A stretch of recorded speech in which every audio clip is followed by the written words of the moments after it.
Di kita malimutan sa mga gabing nagdaan. Ikaw ang pangarap. Okay, shake, shake, shake!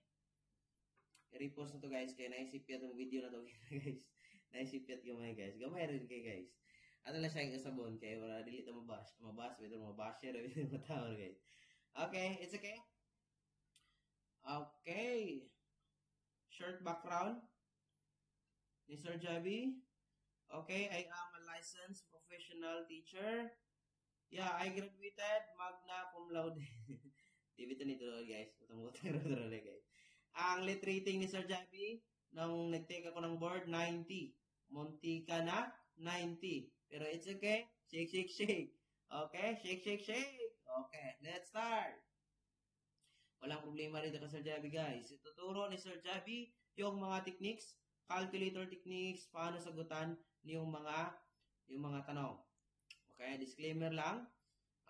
This is not my self-made items. This is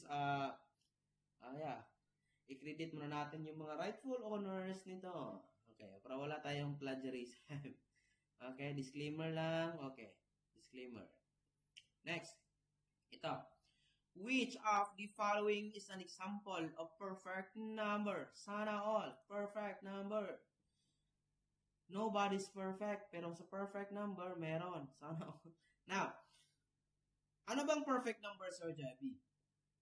Kapag sinasabi nating perfect number, kapag daw ang lahat ng divisors ng isang number, excluding o hindi kasali yung number itself, kapag kukunin natin yung sum niya, that is equal to the number itself. For example, ang answer natin dito is 6. Ang sagot natin dito is number 6. Ang number 6 is that is the first perfect number. That is the first perfect number. Okay, now, tingnan natin. Ano yung mga possible divisors ng 6? 1, only positive. 2 and 3. Tama? 1, 2, 3. Actually, kasali si 6. Pero hindi na natin yung isasali si 6 kasi yun yung definition ng perfect number. Less than lang. Now, kapag kukunin natin ang sum ng 1 plus 2 plus 3, that is 6. So, that is the first perfect number. Ano naman yung second perfect number? Third, fourth. Kapag itanong yung 10, very difficult. Now, ang formula lang nito, Sir Javi, 2 raised to p minus 1. Tatandaan nyo ito, baka lumabas, minus 1. Now, ang p natin dito, that is prime number. Kapag hahanapin natin yung first perfect number, ang gagamitin natin sa value ng p ay yung first prime number. Ang first prime number natin, Sir Javi, is 2. O, try natin si 2 kung ang sagot 6. O, 2 minus 1 is 1, 2, 4, 3, do, that is 6. Tama? O, napakadali lang. What if, ang problema kasi dito, Sir Javi, what if malalaki yung mga numbers natin? Malaki yung nasa choices. Ito, napakadali lang nito kasi maliit lang yung given ng mga numbers. Pero what if malaki na, 3 digits number, gagamitan na natin yung formula. Now, kapag second perfect ang hinahanap, ang second na prime number ang ating gagamitin, which is 3. 2 raised to 3 minus 1, that is 2, 4, 8 minus 1, that is 7. So, that is 28.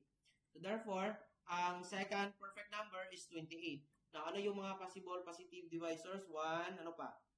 2, 4, 7, and 14. Kapag kukunin natin yung sum nito, ang sagot nito walang iba, that is 28. Okay, double check natin.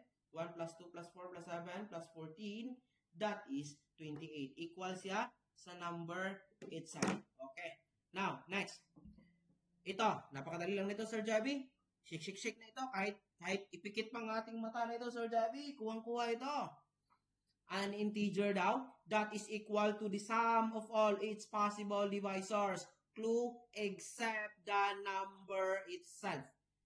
So, ang sagot natin dito, perfect number. Okay? Sagot natin, perfect number. Now, hindi na natin ang prime number, di ba? Ito yung number na mayroong dalawang factors. Only one and number itself. Pero always remember, ang smallest prime number is 2, hindi 1. Baka itanong sa board exam, from 1 to 100, there are 25 prime numbers. From 1 to 100, there are 25 prime numbers. Now, dito, mayroon tayong amicable and friendly numbers sa choices, Sir Javi. Huwag malito, kapag amicable numbers, that is basically similar or synonymous to friendly number. So therefore, kapag sinasabi nating friendly number, there is at least 2 numbers. Dito, kapag itatanong sa board examination, Sir Javi, what is the first pair of amicable numbers? Ang isagot niyo 220 and 284. Bakit, Sir Javi? Now, kapag kukunin daw natin lahat ng divisors, positive divisors ng 220 less than 220, ito, kapag kukunin natin yung sum, that is equal to 284. Ang 84 naman, divisors ng 284, ito. Kapag kukunin natin lahat ng sum nito, ang sagot is 220. That is what we call amicable numbers or friendly numbers. Okay, baka itanong sa board exam, 220, 284, ang first pair of smallest amicable numbers. Kapag perfect, 6 yung first. Now, meron tayong tinatawag na EMERP. EMERP numbers. Kapag baliktarin natin yung prime na word, that is EMERP, right? O, that is the same. Ang 13 is a prime number. Kapag ibaliktarin natin yan, 31. 31 is still a prime number. That is what we call EMERP number. 13 is an EMERP number. How about 17? Kapag baliktarin natin, 71, still a prime number. Yun lang.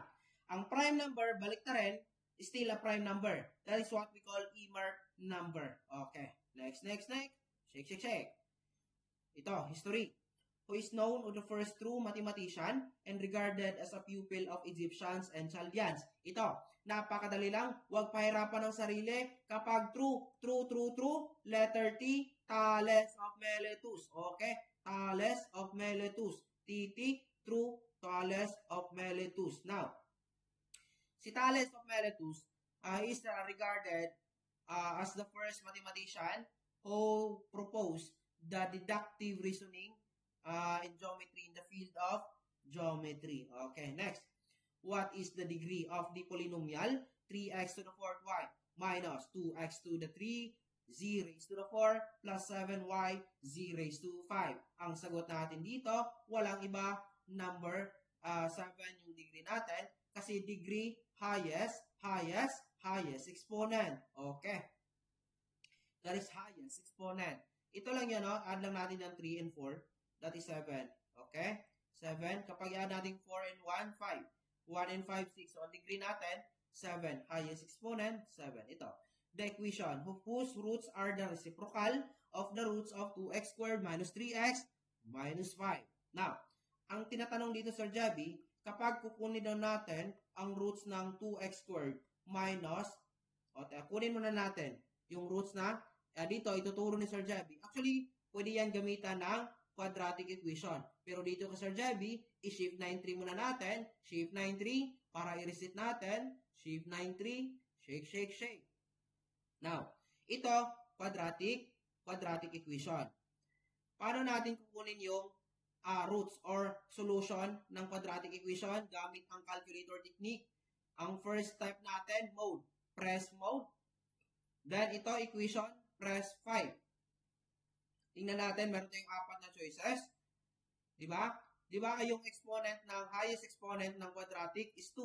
So, pipiliin natin si number 3, that is quadratic.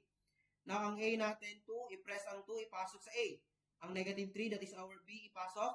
Then, last constant, negative 5, ipasok din. Then, kapag ganito na, i-press lang natin yung equal sign.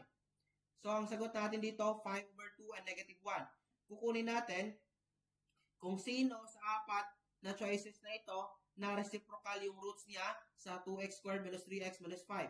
So, ang hahanapin natin na equation na may roots na 2/5.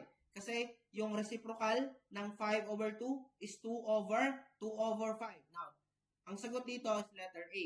Tingnan natin kung ang roots ba ni A is 2/5. So, yung A ng 5, yung A natin, then 3 yung B natin, yung C natin is -2. So, i-press lang natin equal sign, 2/5 and -1. Reciprocal lang -1, still -1. So, therefore, ang sagot natin dito, letter A, letter A. Huwag pahirapan sa board exam, calculator technique. It is a declarative statement that is either true or false. Itong clue natin, but not both. Ang sagot lamang, it could be true or false. Mayroon doon tayong statement na dapat ang sagot lamang true or false. Hindi pwede true at the same time false. It will never be both. Ang sagot natin dito, proposition. Okay? Proposition. Now, under logic and set theory, mayroon tayong 4 na statements. First, mayroon tayong tinatawag na conjunction statement. Mayroon tayong tinatawag na disjunction statement. Pag-aralan nyo ito kasi tinatanong ito sa board examination. Now, ang third natin, conditional statement. Okay. Now, dito Sir Javi, sa under conditional statement, mayroong 3 yan. Ano yung isa? Converse. Okay? Converse statement. Yung pangalawa, inverse statement. Yung pangatlo, contrapositive, kontra yung silingan nyo sa pangarap nyo. Now, ang pang-apat, by conditional. Okay? Now, simplify lang natin ito. Ang conjunction, for example, mayroon tayong 2 statement. Simple statement. Kapag yung isang simple statement is false, ang isa true. Ang sagot ng compound statement natin is false. Dapat true yung 2 simple statement para maging true yung compound statements. That is conjunction statement. Ang disjunction naman, ang symbol ng conjunction is ito, dito, ito. Now, ang disjunction, that is okay na yung isang simple statement natin is false. Ang isa is true. Kahit isa lang yung false natin at isa yung true, ang sagot ng compound statement is true. Ang conditional, ito yung word na if. Kapag makabasa kayo ng if then, ito yung symbol na implies. If then, conditional. How about by conditional? Ito yung tinanong sa amin, past board examination. Kapag makakita kayo ng word ng if and only if, by conditional statement. Now, dito, converse, inverse, contrapositive, under conditional statement. For example, meron tayong statement, P implies Q. That is conditional statement, right? If P, then Q. Now, paano natin kukunin si converse? Baliktarin lang natin yan, Q implies P. How about inverse? I-negate lang natin si P, implies negate Q. Dito sa contrapositive, Sir Javi, dito sa contrapositive, that is combination of converse and inverse.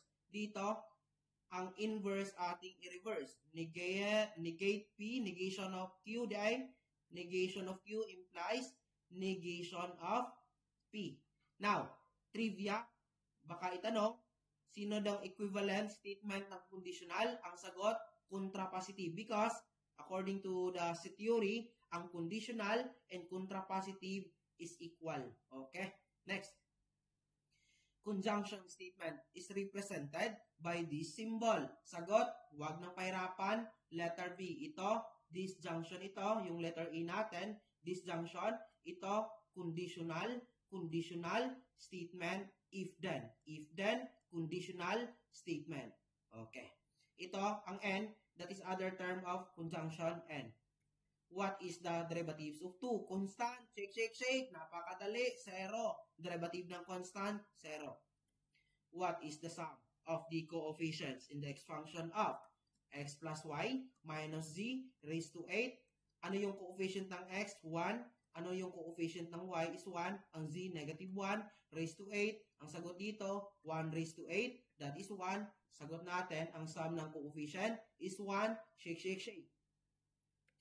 Log m times n is equal to. Ang product ng logarithmic function, that is equal to the sum. For example, log mn, that is product. that is equal to the law of logarithmic function, sum, log m plus log n. Okay? How about log m divide? Ang sagot man dito, difference. Log m minus log n.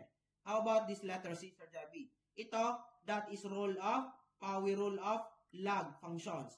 Ito, log m, ang exponent, ang coefficient ilagay natin sa exponent sa m. That is power rule of logarithmic function. Okay? Dito lang tayo muna. Shake muna tayo para hindi tayo ma-drain. Okay? Shake. Math majors, shake.